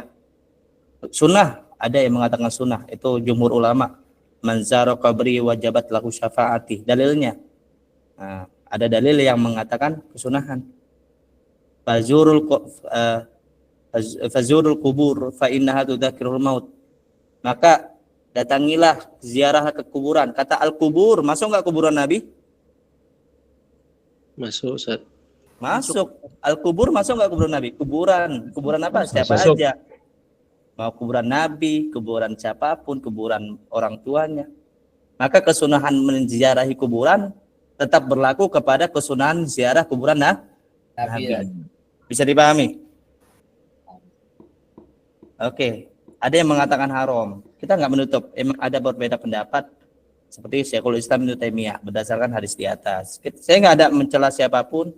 Kita sini sebagai bentuk mengetahui bagaimana pendalilan para ulama agar kita paham teman-teman bahwasanya ulama itu satu dalil, tapi bisa cabang pemahamannya bisa banyak. Bisa teman-teman periksa di kitab-kitab madhab itu banyak ya penjelasan tentang ini. Tuh, apalagi penjelasan dari Ibnu Hajar Al-Haytami ya, itu masya Allah sangat bagus ya dalam kitabnya. Seingat saya Fatwa Al-Kubra beliau ya menjelaskan hal ini. Walaupun dalil ini ada permasalahan apakah dalilnya sahih atau enggak ya. Nah, nanti ada permasalahan hadisnya mu'dol atau tidak. Mu'dol itu adalah hadis yang dia terputus sanadnya 2 orang atau lebih ke atas yang berturut-turut. hal seperti itu. Jadi ini pembagiannya teman-teman. Di sini saya nggak ada bermaksud apapun atau memancing keributan, demi Allah tidak. Saya hanya memberikan pemahaman bahwa saya teman-teman ini berbeda pendapat, dan silakan teman-teman memegang pendapat mana saja. Yang penting kita menjalankan konsekuensi dari pendapat yang kita pegang. Jangan sampai nih misalnya teman-teman, misalnya kita ngambil pendapat membolehkan, tapi tiba-tiba kita larang orang nggak boleh, atau kita mengatakan nggak boleh, tiba-tiba kita sendiri melanggar. Misalnya, jangan itu. Harus terima konsekuensi setiap yang kita pegang. Bisa dipahami teman-teman? Afwan Zat, nanya Zat. Ustaz. Yang lain, Ustadz Hari Trisdianto, paham? يا أستاذ لأجل مقارنة الأدلة أستاذ إذن أحتاج إلى بحث المسائل أستاذ أو نقارب إلى أقوال الفقهاء الشافعية فقط أستاذ. Bil bahasa aja Ustadz, kasihan teman-teman yang nggak paham. Coba diulangi Ustadz. Ini kan untuk muqaranah adillah ini kan tadi ada beberapa contoh yang mendekatkan dengan makna atau mendampingi dari adillah tadi Ustaz. Sedangkan istiqra'nya atau kita mendapatkannya itu dari mana Ustaz? Kalau misalkan kita hanya tatabuk saja dan mutolaah sendiri, apakah itu sudah cukup untuk memukoronahkan dengan adillah tersebut? Maksudnya gimana? Saya kurang paham. Tadi kan dalilnya kan harus ada temennya itu loh Ustaz. Biar dalil itu bisa dijelaskan apakah ini bisa dimaknai mukhalafah, bisa dimaknai mafhum, bisa dimaknai taukid, itu kan harus ada penjelasan dari penguat dalil yang lain Ustaz. Itu maksudnya kita mendapatkannya apalah dengan mutalaah sendiri, apakah dengan penjelasan dari guru Ustaz? Karena kan kalau berselandar sendiri kayaknya nggak mungkin. Iya. Pertama ya, pasti pemahaman ini kita dapatnya dari guru. Yang kedua, itu kita harus sering-sering bersinggungan dengan dalil Ustaz ya. Singgung-singgungan dengan dalil, sering baca dalil-dalil dan bagaimana ulama berdalil. Itu diantara kitab yang bagus yang kita bisa memahami secara tidak langsung bagaimana ulama berdalil itu, seperti misalnya Subulus Salam ya, punya Subulus Salam tuh bagus, sangat bagus ya. Kemudian siapa tuh kitab apa saya lupa lagi, lumayan tebal juga. Selain Subulus Salam banyak ya. Itu hal seperti itu bisa memahami secara tidak langsung, walaupun nggak tertulis kitab usul fikih seperti Bidayatul Mujtahid teman-teman. Kalau kita mentelaah bagus bersama guru dan gurunya bisa menjelaskan secara bagus dengan sisi usul fikih, itu kita bisa memahami gimana pendalilan ulama itu. Masya Allah, rapi-rapi banget. Masya Allah, yang model-modelnya satu dalil tapi bisa berbeda-beda pendapat cabang-cabangnya. Jazakumullah khairan Ustaz Hari Trisdianto. Masya Allah. Teman-teman yang lain ada yang bertanyakan? Yuk silahkan. Ini saya izin komentar aja Ustaz. Ya silakan. Beberapa ulama di antara ulama Hanafiyah ini mewajibkan ilahnya apa Ustaz ya? Ilahnya ini dari kata manzaro qabri. Dari dalil ini ya, yang pertama wajabat lahu syafaati. Seingat saya itu karena kata wajabat lahu syafaat, ketika kita membutuhkan syafaat ya, maka kalau diwajibkan syafaat maka wajib juga namanya kuburan ya. Itu ya seingat saya ya. Itu bisa dibaca di kitabnya Badai ya, punyanya Zainul Abidin seingat saya. Saya kurang ingat, saya juga kurang meneliti mazhab Hanafiyah. Tapi insya Allah kalau mau saya berikan akwalnya, insya Allah saya berikan di grup nanti insya Allah. Saya ingatkan saya, tolong diingatkan agar saya berikan akwalnya. Baik. Kami pernah dengar penjelasan sedikit dari guru kami itu, di antara ulama Hanafi ada yang menganggap maksudnya kuburan Nabi itu masih masuk bagian dari Masjid Nabawi gitu. Emang ada. Kita nggak menutupi, ada yang mengatakan itu bagian dari masjid. Dan nanti ada hukum tersendiri ya, hukum kuburan dalam masjid itu gimana? Apakah emang mutlak terlarang ataukah ada tafsir atau perincian? Itu sebenarnya nggak sesuatu yang sederhana bisa dihukumi, nggak bisa. Tapi ada permasalahan-permasalahan yang harus diteliti satu persatu yang nggak memungkinkan dipukul rata dalam semua keadaan. Itu penting juga sebagai pembahasan diskusi, boleh silakan di grup diskusikan hal seperti ini. Sedang saya diskusi ya, tapi saya anggap yang berharap saya diskusinya diskusi sehat ya. Kasih ibaroh, jangan diskusi dengan pendapat pribadi, jangan. Misalnya, lo saya haramkan, apa pendapat mana ibarohnya, jangan. nggak ada dikasih ibaroh, saya anggap nggak ada ya, nggak ada bila faedah. Maka guru saya ya, masya Allah, Syekh Al Ustadz Sibawai ya pernah mengatakan kepada kita, qaulukum tuh bila kimah, nggak ada harganya katanya. Perkataan kalian tuh nggak ada harganya sampai kalian mendatangkan ibaroh ulama katanya. Jadi paham teman-teman? Perkataan saya dan teman-teman kita sama dianggap kayak kita itu adalah nggak ada harganya sampai kita diskusi itu menggunakan apa? Perkataan para ulama. Karena kita bodoh ya, kita banyak lemahnya. Jelas kita harus bersandar dengan sesuatu yang bisa disandarkan, itu para ulama yang mutskinin, para ulama yang diakui, ma'rufin, masyhurin, terkenal dengan keilmuan dan masya Allah ketakwaannya. Kita sebagai manusia yang banyak kurangnya ini nggak cocok jadi sandaran ilmu, nggak cocok jadi sandaran ini. Mungkin itu ya teman-teman, boleh diskusi di grup silakan. Saya berharap diskusi di grup tapi dengan tata cara yang ma'ruf, baik, silakan. Boleh nanti diskusikan teman-teman yang mungkin berpendapat haram silakan, mengatakan wajib silakan, mengatakan sunnah silakan. Diskusi ya, jangan sampai debat kusir. Jazakumullah khairan. Muhammad Wahyudi. Siap sih. Berarti yang bilang haram ini lebih condong ke lebih ke Hanabilah, dapat Hanabilah.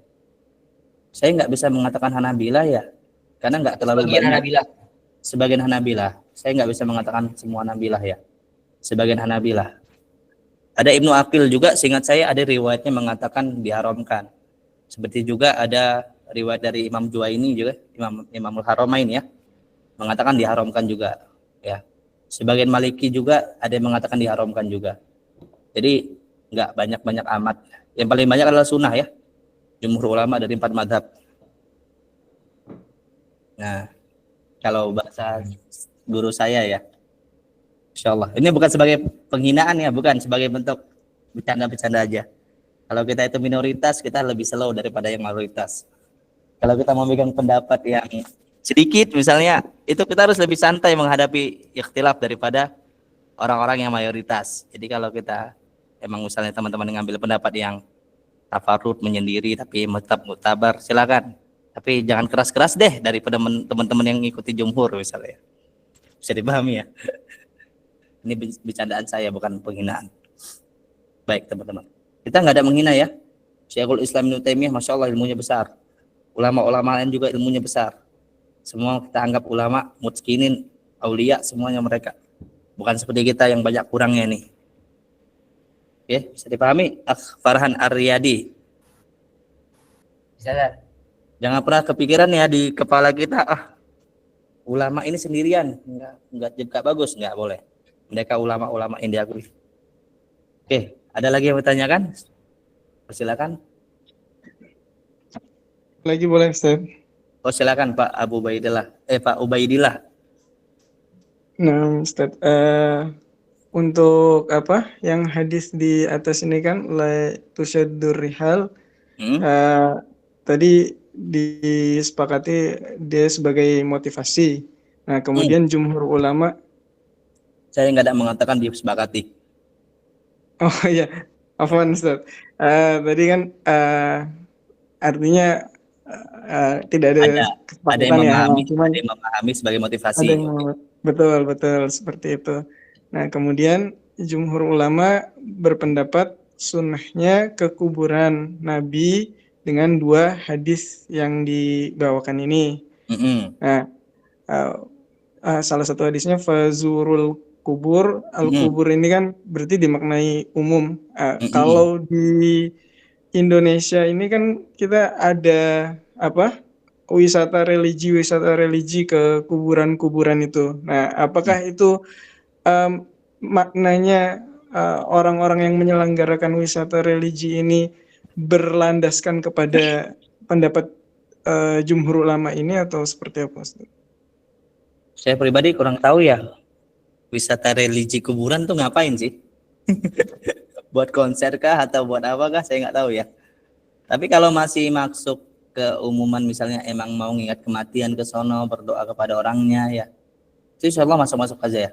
Selama nggak digunakan hal yang buruk ya, misalnya dibuat bayar atau dibuat kemungkaran, ada ikhtilat misalnya, atau misalnya lagi ada tabaruj ya, ada hal-hal yang nggak senonoh di sono, itu nggak boleh misalnya. Tapi kalau masih keumuman, emang datang ya, didoakan orang di dalam ya, maka itu masuk keumuman.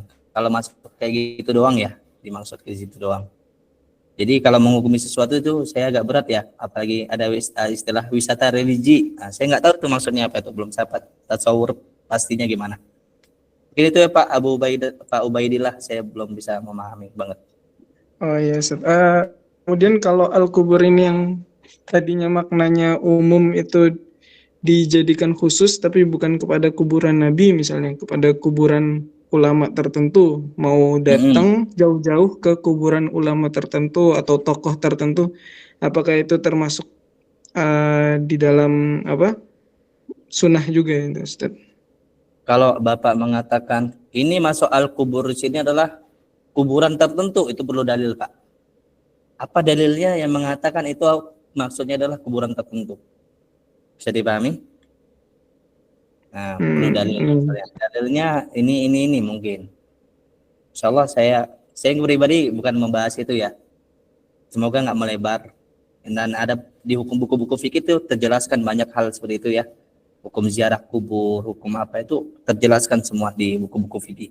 Teman-teman yang mau silakan mentelaah, Masya Allah banyak kitab-kitab ulama yang menjelaskan demikian. Saya kurang meneliti hal tersebut. Yang penting kita memahami ulama beda pendapat dan kita saling ngepang dada. Itu yang tujuan saya di sini, nggak ada yang lain.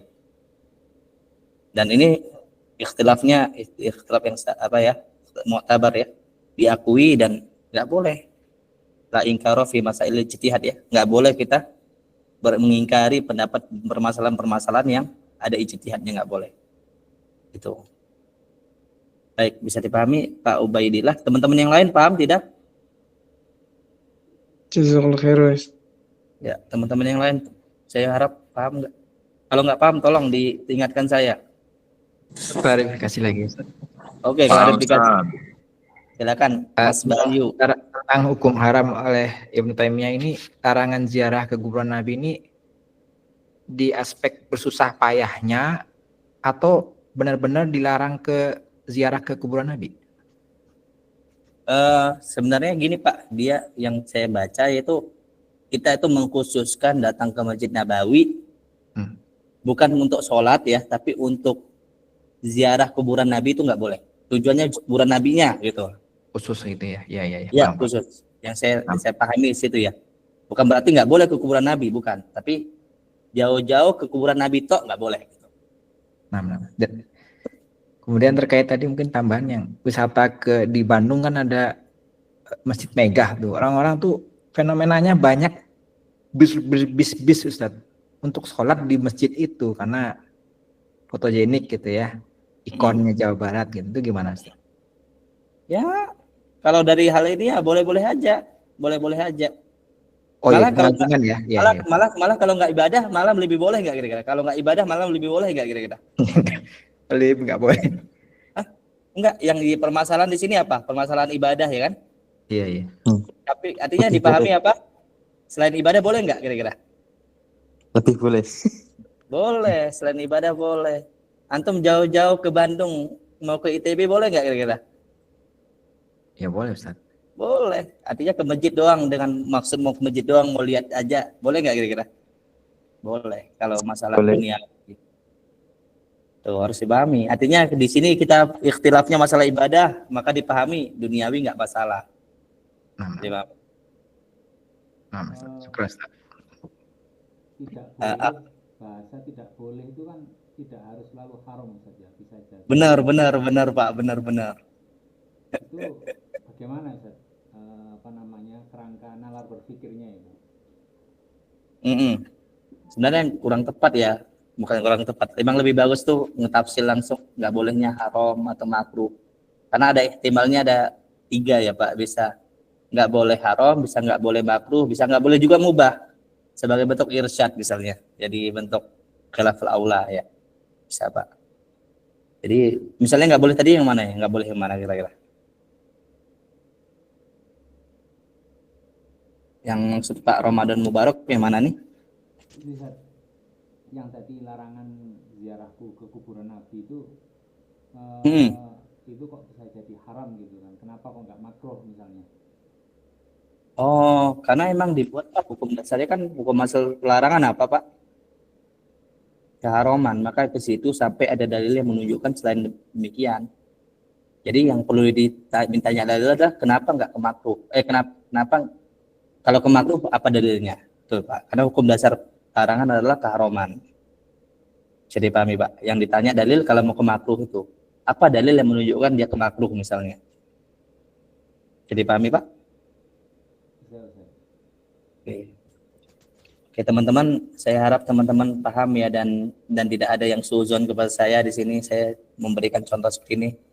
Tidak lain dan tidak bukan sebagai bentuk agar teman-teman memahami, saling memahami. Dan kerangka berpikir seperti ini tidaklah terbentuk tiba-tiba ya teman-teman. Kerangka berpikir seperti ini dibentuk dengan yang namanya tajribah, percobaan.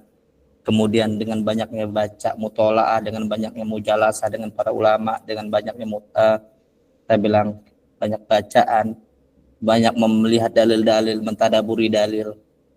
Hal seperti itu akan terbentuk di kepala kita, yaitu pemahaman bagaimana memahami dalil dengan baik dan benar. Sebagaimana ada orang-orang, kalau di Medan itu ya teman-teman, ada orang jualan durian ya, dia bisa tahu itu manis, asam, duriannya cuman diketok doang. Bisa tahu. Benar nggak Haji Sasongko? Benar nggak? Haji Sasongko dari Medan juga nih. Benar Ustaz. Benar ya? Ada nggak orang kayak gitu di Medan?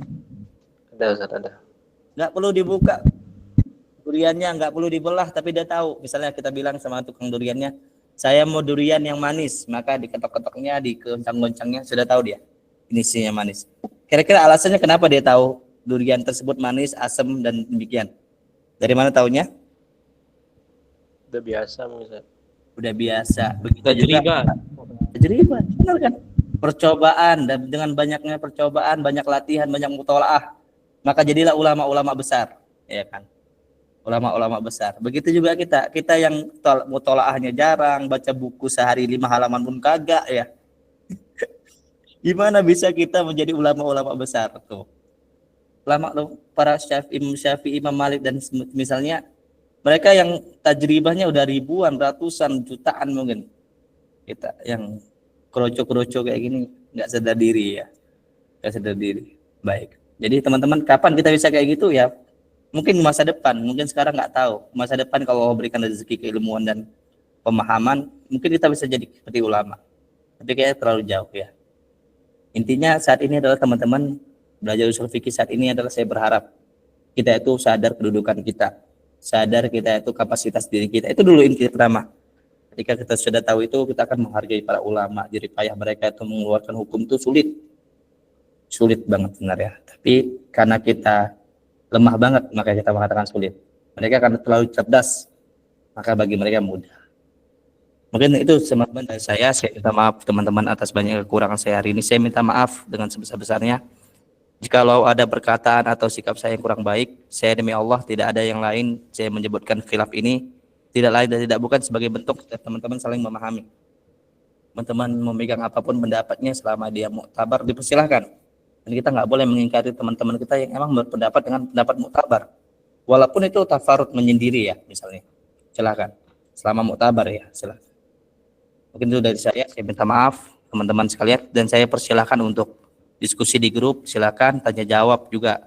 Ustadz-ustadz yang lain dipersilahkan juga boleh menjawab, tapi saya minta menjawabnya dengan kalam ulama ya, jangan dengan jawaban-jawaban misalnya haramnya mana perkataan ulama saya mau.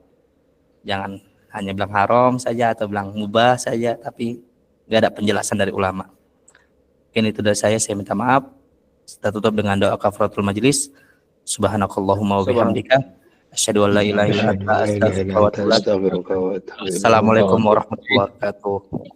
Waalaikumsalam.